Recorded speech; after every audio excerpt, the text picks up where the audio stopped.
Hi, this is Curt and welcome to another edition of Fire Law Roundup.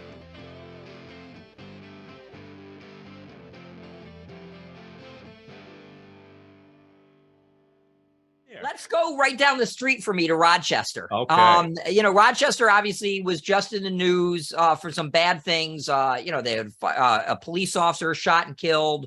They had the EMT with Monroe Ambulance who was arrested by the police. And so now we're back in Rochester. So strangely, almost 3-4 weeks in a row, we're back in Rochester, New York, not Minnesota.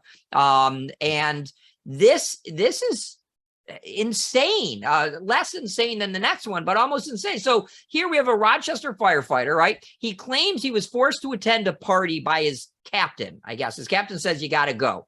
Now, this guy's a 14-year veteran, so he's not new, right? But I presume he's African-American.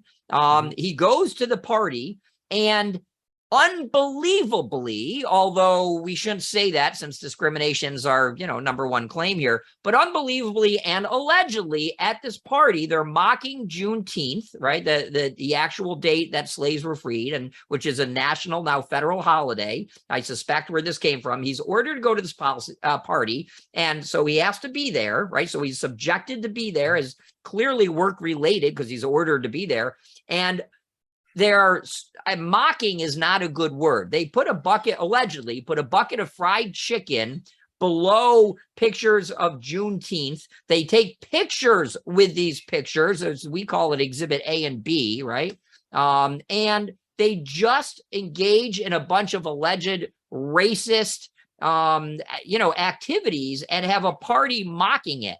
If this is true, you must be kidding me. I mean, I don't even know what to say to these types of things. There's nothing you can say. And I think in a career department, when you're assigned to a company and the captain says, let's go, we're going over to somebody's house, or we're going to an event or whatever, you get on the truck and go. It's not so much that I don't think the captain went to this particular said, hey, you are coming with me, the rest of you don't have to, but you're coming with me. I think it was more that, hey, we're headed out, get on the truck, let's go.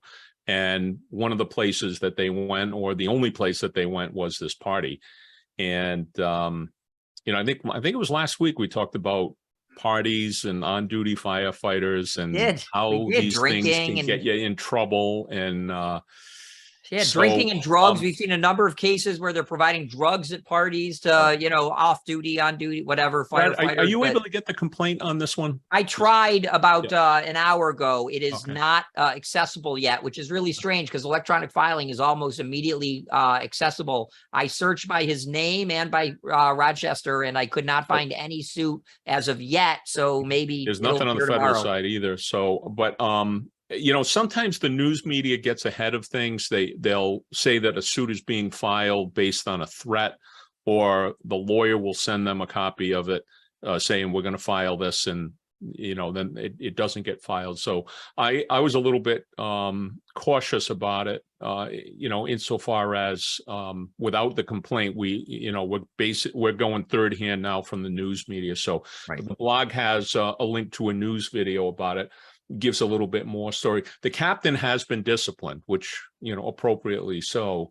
But my sense when I see a captain in this situation that got disciplined, I immediately say he's not the first one to do this. Maybe the first one to go to this type of an event, but this is something that company officers have this discretion to go to if it's in their first in area. And this is going to rip the scab off a serious wound in the city of Rochester, because these things don't normally happen without some systemic, right? And I hate that phrase, but truly here, without some systemic history of racism. And we don't know how many people were at the party. We don't there's a lot of things we don't yet know. We will once we see the complaint. Well, at least we'll see the allegations. But this really, I hope it's not true.